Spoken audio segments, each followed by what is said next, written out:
সেই মানুষ প্রকৃত অর্থে সুখী মানুষ, ধনী মানুষ, একই সাথে আল্লাহর প্রিয় মানুষ, ভালো মুসলমান, যে প্রত্যেকটা অবস্থাকে সে ওয়েলকাম করে, আলহামদুলিল্লাহ বলে। দুনিয়াতে সবকিছু যদি মনমতো হয় তাহলে এটা তো জান্নাত হয়ে যাবে। সবকিছু মনমতো হবে না। অনেকে দেখবেন অমুকে আমার সাথে এটা কিভাবে করলো, কিভাবে এটা বলতে পারলো, এই কথাটা সে কেমনে বলতে পারলো, আমি মেলাতে পারতেছি না।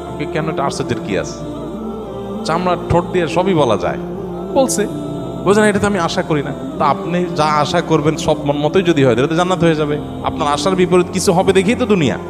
না না, সে কিভাবে এটা আমারে বলতে পারলো, আমার মাথায় ধরতেছে না, কেমনে এটা বলতে পারলো। আরে কেমনে বলতে পারলো, আমি তো বলতে পারবো আপনাকে, কোনো ব্যাপার না তো।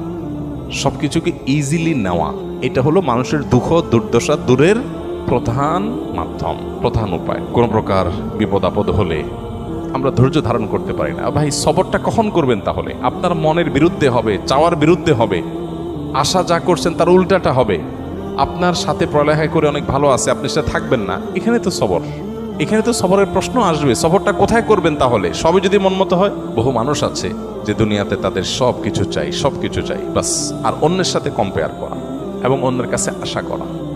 সকল অশান্তির দুইটা মূল আছে, আরেকজনের সাথে নিজেকে তুলনা করা, আরেকটা হলো আরেকজনের কাছে কি করা, আশা করা। মানুষকে চাইতে বেশি আশা করা উচিত না। স্বামী হোক, স্ত্রী হোক, ননদ হোক, দেবর হোক, শ্বশুর হোক, শ্বশুরবাড়ি হোক, এমনকি বন্ধু বান্ধব হোক, আপনার স্ত্রী, তিনি হয়তো রান্না বাড়া ভালো পারেন না, আপনার মনে দুঃখ, কিন্তু তার চরিত্রটা ভালো। আরেকজনের বউ রান্নাটা মাশাআল্লাহ একের, কিন্তু চরিত্রটা 2 নম্বর। আপনার বউয়ের চরিত্রটাও ভালো, রান্নাটাও ভালো, হয়তো চেহারা ছবি ভালো না। আরেকজনের বউর চেহারা ছবি অনেক সুন্দর, কিন্তু বড় বড় রোগ সে বহন করে বেড়াচ্ছে, লাখ লাখ টাকা যাচ্ছে, তার বাচ্চা মরা মানে একটা ধোঁয়াশা মধ্যে আছে। আল্লাহ তাআলা আপনার স্ত্রীকে সুস্থ রেখেছে। একইভাবে মেয়েরা যদি পুরুষদের দিকে তাকায় দেখেন, আমার স্বামীটা অমানুষ, সে একটা ফোন করে না, একটা মেসেজ দেয় না, একটা খোঁজ খবর নেয় না, আমি মনটা খারাপ করে বসে আছি। আরে ভাই, আপনার স্বামীটা নেশাখোর? কোনো নেশা করেন, আলহামদুলিল্লাহ করেন। অনেকের স্বামী নেশাখোর, স্বামী অনেক খোঁজ খবর নেয়, অনেক কেয়ারি, কিন্তু নেশাখোর। আবার অনেকের স্বামী সব দিক থেকে ভালো আছে, কিন্তু তার ক্যান্সার 4th স্টেজ হয়ে গেছে, যে কোনো মুহূর্তে মারা যাবে। আল্লাহ আপনার স্বামীকে সুস্থ রেখেছেন।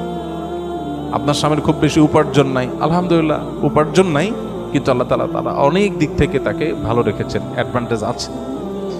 একজন ইমানদার সে সবসময় পজিটিভ জিনিসগুলো দেখবে।